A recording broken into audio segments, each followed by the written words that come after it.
వచ్చి డోర్గొట్టి వెంటనే ఫాదర్ గారి యొక్క కాలు మీద పడి ఏడుస్తూ ఉన్నాడు. ఫాదర్ గారేమో ఏమైంది పైకి లేకంటే, మీరు నన్ను క్షమిస్తే కానీ నేను పైకి లేక ఫాదర్ దయచేసి మొట్టమొదటి పరమశుల మాట నన్ను క్షమించండి ఫాదర్ అని అడిగాడు.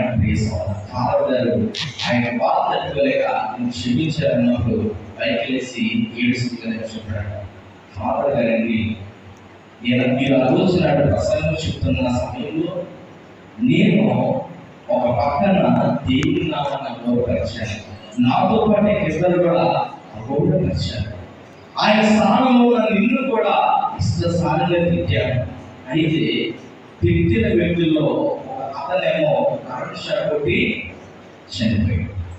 ఒక అతనేమో చెట్టు మీద నుంచి పడిపోయి స్పాట్ లో చనిపోయాడు. ఇక మిగిలింది ఎవరు అంటే నేను ఒక ఏడుస్తూ ఫాదర్ని క్షమించండి అని బ్రతిమాడుతూ ఏడుస్తూ అడిగాడు.